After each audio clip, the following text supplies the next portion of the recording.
tudo isso.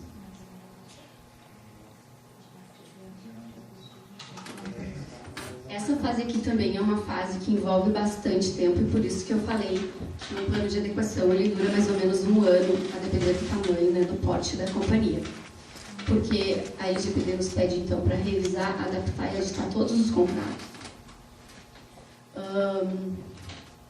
Nos pede também para elaborar e revisar as políticas internas, para ter um plano de resposta a incidentes e outros documentos que tratam de privacidade e proteção de dados. Então, tudo isso é um passo a passo que vai acontecendo conforme for sendo implementado o plano, né, de conformidade dentro da empresa.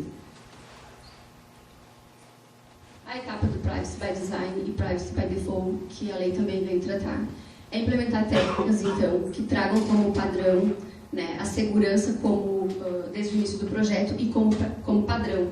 É o que a gente chama de segurança de ponta a ponta. Fazer o sistema seguro desde o início.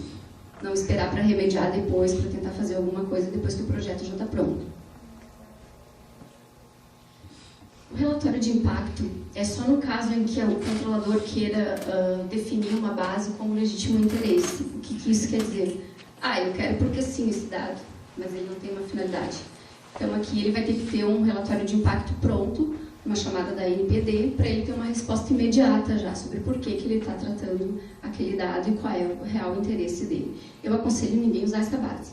Essa base é meio tortuosa assim, para o tratamento de dados. E por fim, então, ter um manual de boas práticas, depois que o plano já está praticamente implementado. Aí tu vai desenvolver um manual de boas práticas, que além do que está disposto aqui, que são as condições da organização, o regime de funcionamento, os procedimentos, as normas adotadas e as ações educativas. E aqui, nas ações educativas, não é simplesmente fazer as ações, tá? É preciso demonstrar. Não sei se vocês já viram alguma propaganda de Santander falando o Santander se preocupa com seus dados. É esse tipo de ação que precisa ser feita. Isso é verdade. E é preciso demonstrar a efetividade do seu programa de governança. Então, muito mais do que estar compliant com o LGPD, eu preciso demonstrar. De que forma eu vou fazer isso? Dei uma palestra, por exemplo, eu de PO, consultora, dei uma palestra dentro da empresa. O que a gente faz? A gente pega e coloca no blog da empresa aquela iniciativa, faz uma ata relatando, faz os colaboradores que estiveram presentes naquela ação educativa. Isso é uma boa prática para a empresa, isso conta muito para a empresa. E uma coisa que eu quero dizer antes de passar para a fase final é que a expectativa da gente não é estar 100% em conformidade com a LGPD quando chegar ali em agosto de 2020, mas pelo menos está caminhando e demonstrar para a autoridade, em caso de incidente, que existe uma boa-fé por trás de tudo isso e que existe um movimento sendo feito nesse sentido. Então, GDPR, vocês vão ver, eu trouxe uns dados, até hoje eles não conseguiram ainda e discutem essa lei desde 1995. Imagina nós que foi de um ano para o outro que começamos, né, a falar de Lei Geral de Proteção de Dados. Então, para nós vai ser um caminho um pouco mais difícil. A adequação, então, ela é relevante para a empresa, porque ela não é mais uma opção, ela é uma obrigação. E se vocês escutarem por aí que essa lei não vai pegar, não deem ouvidos, porque não existe lei que não pega. O Brasil não está em condições de dizer que não vai ter uma lei geral de proteção de dados e que não vai obedecer essa lei, porque senão ele não vai ter com quem se relacionar economicamente. Então não é mais uma opção para nós, tá? É uma obrigação. A empresa terá então os riscos minimizados, né? Consequentemente os gastos serão evitados. Em caso de incidente, a empresa também cria uma mancha, né, no nome, como eu já comentei com vocês, e evita aí as sanções administrativas e judiciais. Trouxe os dados aqui do IAPP, mas eu não vou comentar todos porque o meu tempo está acabando. Mas aqui, essa parte, menos de 50% dos entrevistados relatam que estão totalmente em conformidade com o GDPR. Isso que vem discutindo há muito tempo, né? Quase 1 em cada 5 admite que a total conformidade com o GDPR é realmente possível. A gente também pensa que é. Eu não gostaria de estar dizendo isso, mas é que vocês viram que é uma cadeia muito grande e que é quase impossível de alcançar a conformidade 100%. Aí eu trouxe aqui também uma contribuição de um site que é bem interessante. É provável que uma organização média, uma empresa de médio porte, tenha gasto 2.000 a 4.000 horas só discutindo as reuniões de preparação. Então, é muito tempo, são muitas horas de trabalho, isso é mais que um ano inteiro de trabalho. Literalmente. Então, é bastante coisa, então já tem que começar a se pensar, né, em começar a se adequar, porque agosto chega logo, né? Até para te acessar um prédio lá, uma empresa lá, ele pede teus dados. Se tiver reconhecimento facial, biometria, academia, todo mundo está no escopo. Quem trata qualquer tipo de dado pessoal, reitero, está dentro do escopo da lei, vai ter que se adequar, vai ter que ter seu manual de boas práticas, vai ter que ter sua política interna. Consultório odontológico, que só faz aquela fichinha lá, mas que pergunta se tem HIV positivo ou não, é um dado sensível, precisa se adequar para ontem. E isso fica vulnerável, porque fica na mão de pessoas ali na recepção, acessível, facilmente acessível para, de repente, quem quiser analisar. Então, consultórios odontológicos, empresas de RH, todas as empresas que tratam dados precisam se adequar tanto online quanto offline. Exatamente. Até o pequeno comércio lá que utiliza crediário, aquelas fichinhas, precisa se adequar.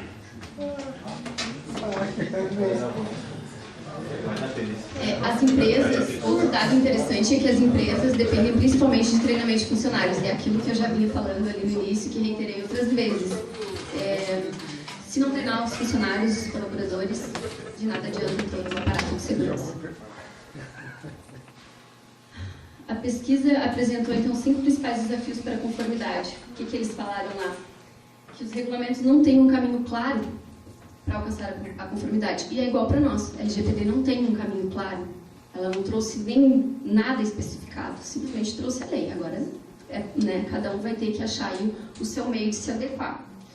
E que não há recursos humanos suficientes para gerenciar e executar o programa. Precisamos de DPO. Muitos. Porque não tem. A gente vê que quase não tem movimento nesse sentido. Principalmente aqui na Serra, o Ari é prova disso. A gente não tem quase ninguém falando sobre o tema. E a maioria das empresas com quem eu converso me pergunta o que é isso, LG o quê? Ninguém sabe o que é.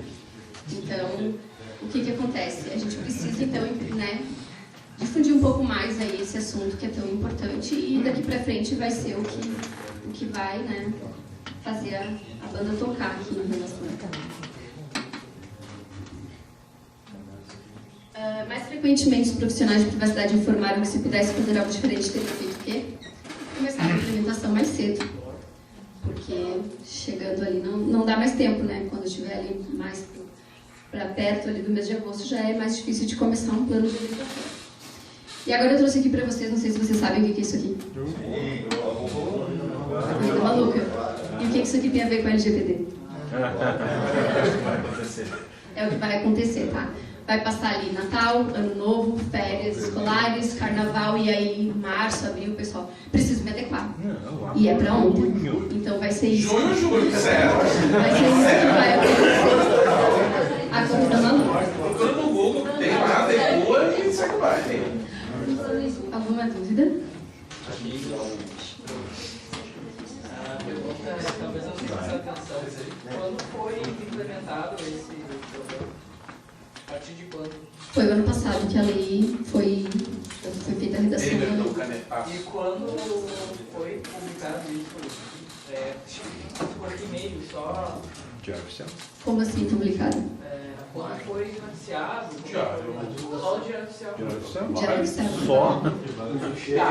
E aí todos os canais de comunicação aí que tratam de tecnologia têm difundido bastante aí a lei. E se trata tanto do programa interno, tanto do interno quanto do externo. Exatamente. O que eu sempre falo em relação assim, a empresa diz assim, mas eu só tenho ali 3, 4 funcionários. Ok, mas para contratar aquele funcionário, pedir os dados dele, Está no escopo da LGPD. Escritórios de advocacia estão no escopo da LGPD.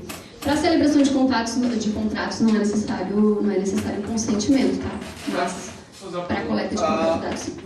A gente fiz uma pergunta no início lá, que além de a política escrita toda, tem que ter uma figurinha também. Tem que ter uma ilustração. E quando ela fica offline, tem que ter 2 também? Como é que aí faz uma ilustração, mas tem que ter 2 também. O DPO fica responsável por demonstrar, enfim, algum responsável dentro da empresa. Aí vai da criatividade de cada consultoria que vai atender essa empresa, trabalho numa empresa de mobilidade no Garupa e, cara, eles estão precisando disso para ontem. E eu queria perguntar, se não me adequar até aquela data, o que acontece? Tu corre o risco de levar uma sanção da NPD, né? Porque aí é o que eu falei, está se criando uma indústria por trás disso tudo, né, de criar essas demandas aí para poder melhorar as empresas. O papel da NPD é também mostrar para as empresas como elas devem proteger esses dados? Não. A NPD, ela vai aplicar sanções, ela vai fazer a comunicação com o DPO, mas não vai orientar assim nesse sentido. Pode ser que de repente para frente, porque é um órgão que ainda está se estruturando, que eles editem alguma norma em relação a isso, mas em princípio não. Eu tinha falado de backups, por exemplo, eu tenho minha base atual lá de todos os meus clientes, tanto no cliente interno quanto os que utilizam no aplicativo. Eu faço esse consentimento para o usuário, eu não quero aceitar. Esse dado que eu já tenho, eu sou obrigado a excluir? É obrigado. Porque se tu enviar uma news para ele, por exemplo, e ele receber e ele vai te dizer, prova para mim que eu te dei meu consentimento. E se eu manter esse dado? Se tu manter esse dado, tu corre o risco de... Nem se eu desse uma justificativa, se tu encontrar uma finalidade, por isso que eu mencionei ali, se não encontrar nenhuma finalidade dentro daquelas ali do artigo mencionado, aí tu precisa do consentimento, mas se tu tiver uma finalidade, se for para fins estatísticos... É importante falar do conceito de privacy by default. As empresas que estão começando agora já começam com a adequação da LGPD. Isso, já começam a desenvolver já dentro dos parâmetros, né, de segurança e privacidade.